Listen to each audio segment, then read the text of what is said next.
नाज़रीन अस्सलामु अलैकुम वरहमतुल्लाहि वबरकातुह। सीधी बात के रूबरू प्रोग्राम में आप लोगों का इस्तकबाल है। आज हम अपने रूबरू प्रोग्राम में एक ऐसी शख्सियत से आपसे रूबरू कराने जा रहे हैं जो अपने तालिबे इल्मी की ज़मानी से समाजी खिदमात के लिए मशहूर हैं और सियासी हो या समाजी सतह पर हो या सियासी सतह पर हो, बहुत और मुख्तलिफ़ किस्मों के मैदानों में काम कर चुके हैं। अल-अमीन कॉलेज में अपने ज़माने के लीडर रह चुके हैं और इनका तालिबे इल्मी का ज़माना और 5 साला ज़माना बहुत ही अहमियत का और अल-अमीन कॉलेज में जो है बहुत सारी सोशल एक्टिविटीज़ के लिए मशहूर भी रहा है। जनाब असगर रफ़ीउद्दीन साहब, ये इंडियन नेशनल लीग के कर्नाटक के प्रेसिडेंट हैं और मुख्तलिफ़ जब भी इंतखाबात होते हैं उन इंतखाबात में हज़रत को दावत दी जाती है कि वो किसी की सपोर्ट करें और उनसे मिलजुल कर के जो है काम करें। लेकिन अभी हालिया मुझे पता चला कि जो है असगर रफ़ीउद्दीन साहब बल्कि उनकी party Indian national league Karnataka के अक्सर इलाक़ों में मखलूत हुकूमत के साथ जा रही है, तो बेंगलुरु सेंट्रल में कुछ अलग ही इन्होंने फ़ैसला लिया है। और भी बहुत सारे सवालात हैं जो मेरे जहन में, और ये चेहरा प्रकाश राज के साथ अक्सर रैलियों में भी नज़र आ रहे हैं, तो सोचा कि इनसे भी आपसे रूबरू कराऊं और क्यों इस तरह वो क़दम उठा रहे हैं, क्यों कांग्रेस के साथ नहीं जा रहे हैं। ऐसे कुछ सख्त सवालात होंगे, देखते हैं रफ़ीउद्दीन साहब क्या बोलते हैं। असगर रफ़ीउद्दीन साहब, इस्तकबाल है आपका हमारी सीधी बात में। आप अपना कीमती वक्त निकाला और यहाँ तक तशरीफ़ लाए। तो पहला सवाल मेरा यही है कि जो है आप क्यों बगावत कर रहे हैं? अस्सलाम वालेकुम। बगावत, किससे बगावत? एक बहुत बड़ा तबका जो है मुमकिन है कि जो है कांग्रेस के साथ जाए, बेंगलुरु सेंट्रल में अरशद साहब के साथ जाए, तो आप क्यों जो है उनके साथ जाना नहीं चाह रहे हैं? सारी जगह आप कांग्रेस के साथ हैं, यहाँ क्यों नहीं है? कर्नाटका स्टेट में हमारी इंडियन नेशनल लीग पार्टी जो है मुत्तहिद होकर हम ये फैसला करे हैं कि कर्नाटक के अंदर जितने भी अलायंस कांग्रेस और जनता दल के साथ कॉन्टेस्ट कर रहे हैं, पूरे कर्नाटक में हम एक बेंगलुरु सेंट्रल सीट छोड़कर बाकी सब सीटों में हम कांग्रेस और जनता दल के कैंडिडेट को तायद करना चाहते हैं और आवाम से अपील भी करना चाहते हैं कि कांग्रेस और जनता दल के कैंडिडेट को साथ दें और उनको कामयाब बनाएं। बल्कि सेंट्रल में इसलिए हम प्रकाश राज को तायद कर रहे हैं, इसके लिए ये मसला नहीं है, इसमें बगावत का सवाल ही पैदा नहीं होता।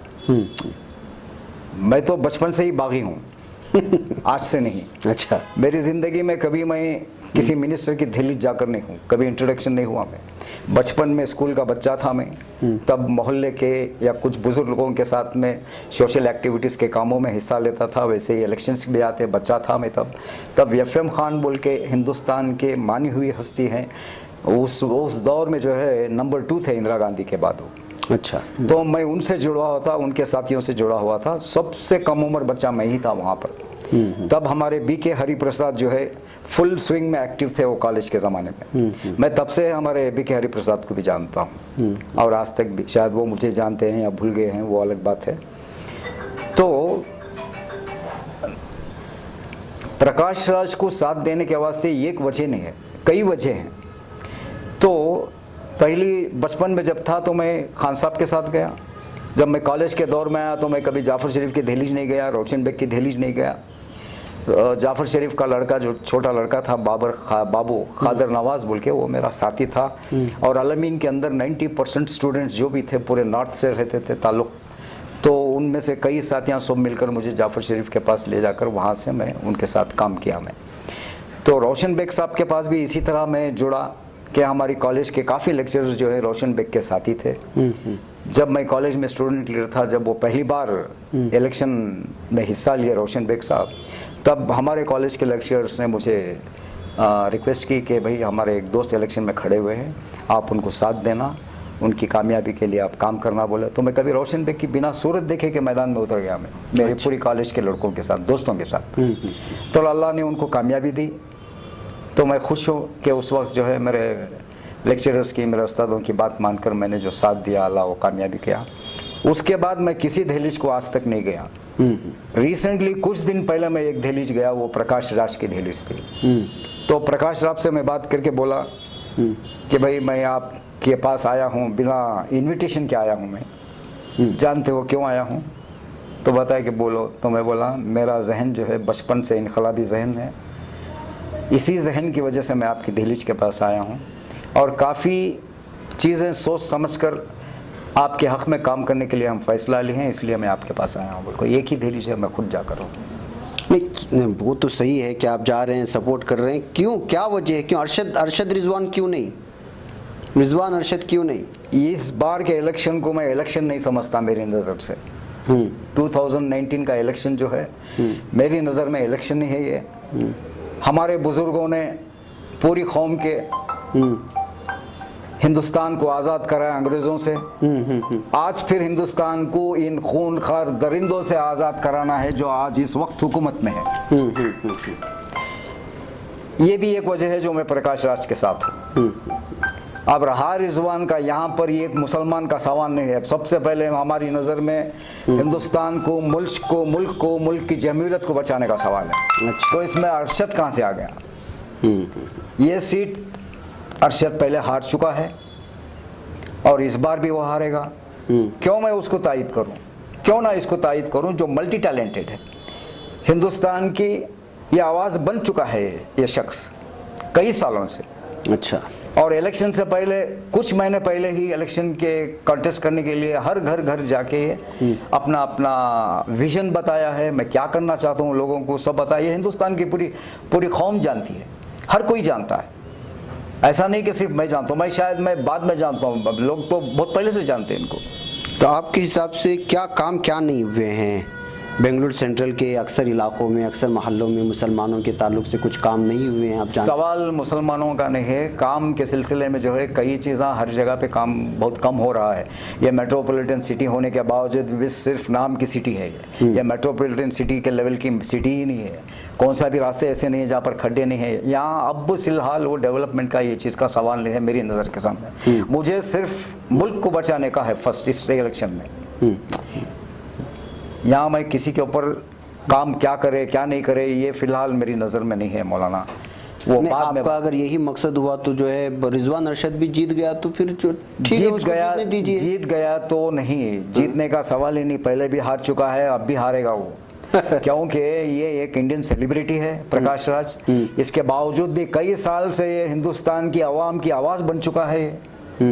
तीसरा, जहाँ पर ये पार्लियामेंट्री इलेक्शन लड़ रहे हैं प्रकाश साहब, वहाँ तो हर घर जा चुके हैं इलेक्शन अनाउंस होने से पहले।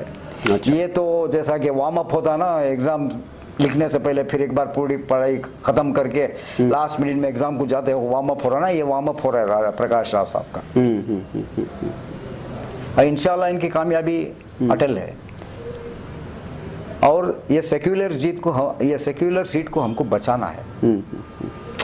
जब बचाने का मौका आ रहा है तो अरशद को क्यों देखते हो आप? अनवर नजर नहीं आया आपको सरोज नगर में, जो अचानक अरशद नजर आ गया आपको? अच्छा। मुझे ये बताओ, रुकने असेंबली के वक्त। हाँ, क्यों आपको अनवर नजर नहीं आया? 4700 वोट लिया हो, जबकि घर में बिठा के आप लोग जिता सकते थे। वो मुसलमान नजर नहीं आया, अब ये नजर आ गया। सो आपको ये बंद करो। ये आप लोग बड़े हैं, आलिमा हैं, जमात के कई जिम्मेदार लोग हैं, मुझे अंगली उठाना अच्छा भी नहीं लगता क्योंकि मैं बहुत छोटा आदमी हूँ इन लोगों के सामने। मगर जो भी फ़ैसला अरशद को काम करने के लिए हैं, ये फ़ैसला जो है ये खुदकुशी करने का फ़ैसला है। This is a suicidal decision what this people have taken to support Arshad. If at all they are not going, ये तो जीत नहीं रहे हैं, एक सेक्युलर सीट के लिए ये खतरा बन रहे हैं ये डिसीजन लेकर। खुदा ना करे अगर नहीं आई तो इंशाल्लाह आएगी। तो ऐसी कई वजह हैं जो हम, यानी आपका मतलब कांग्रेस चाहती तो सिर्फ कांग्रेस को सबसे पहले ठहराना ही नहीं चाहिए था यहाँ पे। जिस तरीके से मंड्या में अमरीश की बीवी को बीजेपी ने छोड़ दिया था सीट, उस तरह छोड़ देना था भाई। 20 पर 8 सीटों में जब आप जनता दल को 7 या कुछ सीटें छोड़ दिए हैं तो ये भी एक सीट समझ के छोड़ देना था कम से कम। अगर ये 100% जीत जाता स्वीप, इंशाल्लाह अभी भी जीतेंगे, मगर वो सीट तो कंफर्म हो जाती कि आपकी तायद में तो आती सीट ये दरिंदों की ताईद में तो नहीं जाती थी जो हुकूमत कर रहे हैं आज उनके। सवाल ही पैदा नहीं होता उनके हक में जाने का। तो खामखा ये एक सीट आपके सपोर्ट में आने की सीट को आप धोखे में टेंशन में डाल रही हैं। अब यही बात प्रकाश राज को भी समझा सकते थे ना, आपके आने की वजह से। प्रकाश राज साहब के नहीं खड़ने से अरशद नहीं जीत जाता मौलाना। ये इलेक्शन नहीं है, जंग चल रही है। ये समझ में नहीं आ रहा है इतने बड़े दानिश्वर लोग कैसा ये अरशद को काम करने के हक में फैसला लिया, मेरी समझ के बाहर है ये। नहीं, पूरे इसमें कांग्रेस ने एक सीट दिया है, मुसलमान को तो जाने देते ना क्या? यहाँ सवाल कांग्रेस को एक सीट दिए उसे बचाना वो सवाल नहीं है। सबसे पहले मुल्क को बचाओ, मुल्क की जमहूरियत को बचाने का सोचो, बाद में ऐसे 10 अरशद पैदा कर लेंगे हम इंशाल्लाह। पहले खुद का वजूद बाकी रखने के बारे में फैसला करो। ये फैसला जो अरशद को काम करने के हक में जो ले चुके हैं ये लोग, ये बिल्कुल गलत लिए हैं। मैं ये फैसला गलत समझता हूँ और मैं आवाम से जो है बेंगलुरु सेंट्रल की अपील करता हूँ कि इनके फैसले को ना माने और ये सीट को बचाए, जो जमहूरियत के बचाने के हक में ये सीट आने वाली है। अच्छा खैर छोड़िए, अभी बहुत बातें हो गई हमारे इसके। मुझे एक बात बताइए, वक्फ बोर्ड को आप क्या हैसियत से देखते हैं? वक्फ बोर्ड में आप काम कर चुके हैं, बड़ा मकान में बहुत बड़ा आपका जो है काम हुआ है, खिदमत अंजाम दे चुके हैं, वहीं से आप आते भी हैं। क्या है, क्या सोचते हैं आपके वक्फ बोर्ड में बेंगलुरु में इस पर कब्ज़ा करने वाले कब्ज़ा कर चुके हैं कि मुसलमानों के पास सेफ है? बड़े मकान में जो है वो कई सालों से स्लम डिक्लेयर हो चुका है। जब से मैं होश संभाला उस मोहल्ले में जो है एक डेवलपमेंट, ये रेसिडेंशियल एक अच्छा डेवलपमेंट होके अपार्टमेंट्स आने की बहुत ख्वाहिश थी और बहुत कोशिश किया, मगर वहाँ के लोग इस बात को नहीं समझे। ये मेरी लाइफ भी रिस्क लिया मैं वहाँ के लोगों के हक में। अभी जो है वो चीज़ को जहन से हटा दिया। अभी वहाँ के कमर्शियल बेल्ट में जो है मैं आज भी कंस्ट्रक्शन के लिए प्रॉब्लम हूँ और जब तक मैं जिंदा हूँ तब तक जो है टेनेंट्स को टेनेंट्स ही हैसियत से रहना चाहिए। वहाँ पर मोल्डिंग्स डालकर 1 फ्लोर 2 फ्लोर बनने की इजाज़त नहीं देना चाहिए। इसके लिए मैं काफ़ी कोशिश कर चुका हूँ और मेरी वजह से आज काफ़ी कंस्ट्रक्शंस होते होते रुक कर रहे हैं वहाँ पर, ताकि आज नहीं तो कल मेरे बाद वो डेवलप हो। वो डेवलप हुआ तो क्या है, वहाँ के बायलॉज के हिसाब से जो है पूरे कर्नाटक के मुसलमानों को वहाँ का रेवेन्यू जो है 2 इसमें काम आता है, एक हेल्थ और एजुकेशन में। अच्छा। पूरे कर्नाटक के मुसलमानों को वहाँ से उसकी खिदमत मिलती है वहाँ के रेवेन्यू में। और ख़ास तौर से वहाँ पर जो लोग हैं बड़े मकान में, उनको जो है एक वीआईपी हैं वो लोग। पहला हक उनका, बाद में दूसरों का हक। तो पहला हक उनका, इसलिए जो है मैं वहाँ के लोगों को मोहल्ला खाली होने नहीं देना मुझे पसंद नहीं है। और वो प्रॉपर्टी को, टेनेंट्स को जो है उनको डेवलप करने के लिए मैं काफ़ी जद्दोजहद कर रहा हूँ, नहीं करने के लिए, ताकि आज नहीं तो कल बोर्ड डेवलप करे। रेवेन्यू जो है वो करोड़ों में जाएगा। अगर करोड़ों में जाएगा तो वहाँ आने वाली नस्ल बड़े मकान की, लोकल लैंग्वेज में बोलना चाहूँ तो टीवी के सामने हूँ, मैं अपने आप को रोक नहीं पा रहा हूँ। अगर वहाँ बच्चे जनकर छोड़ दिए लोग तो वो आधारा उनका मुस्तकबिल बना लेगा, एक दिन ऐसा आएगा वहाँ। वो सोचकर, वो विजन के हिसाब से वहाँ के लोगों को वहाँ महफूज रहने के लिए, वहाँ के लोगों को खाली होने से मैं इसलिए बचाया। उनके खिलाफ जाकर ही मुझे आज उनकी नस्ल के हक में मुझे काम करना पड़ा। यह बहुत अफसोस की बात है, मगर फिर भी मैं खुश हूँ। शायद मैं मिनिस्टर होता तो भी वो काम सर अंजाम नहीं दे सकता था। अच्छा, माशाल्लाह। तो नाज़रीन, ये थे असगर रफ़ीउद्दीन साहब, जो है ये कैमरे में कम और मीडिया में कम और ज़मीनी सतह पर बहुत ज़्यादा काम करते हैं। नौजवानों का बहुत बड़ा हल्का इनके पीछे चलता है और प्रकाश राज को इनका सपोर्ट में हिमायत करना भी वाकई में एक प्रकाश राज की एक अलग सी ही जीत कहा जा सकता है।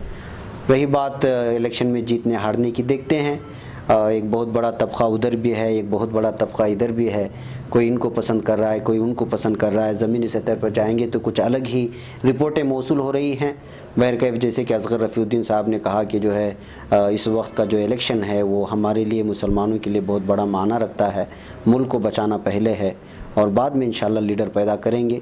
देखिए, हर आदमी अपने अलग अलग सोच और विचार को आपके सामने पेश करते हैं। अब आप लोगों की ज़िम्मेदारी होती है कि किसकी क्या सोच, किस तरह की फ़िक्र होती है और उसमें क्या सही जो है चीज़ें आ सकती हैं, उसको एक्सेप्ट करना होता है।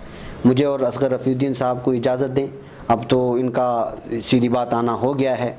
अगले मरहलों में इंशाअल्लाह जब अलग अलग मैदान में काम होंगे, मुख्तलिफ़ समाजी खिदमत में जब वो आएंगे तो इंशाअल्लाह जो है हम असगर रफ़ीउद्दीन साहब को आपके रूबरू कराते रहेंगे। तब तक के लिए मुझे और असगर रफ़ीउद्दीन साहब को इजाज़त दें। इंशाअल्लाह फिर किसी और शख्सियत के साथ सीधी बात के रूबरू प्रोग्राम में आपसे मुलाकात होगी। वस्सलामु अलैकुम व रहमतुल्लाहि व बरकातहू। अस्सलाम वालेकुम।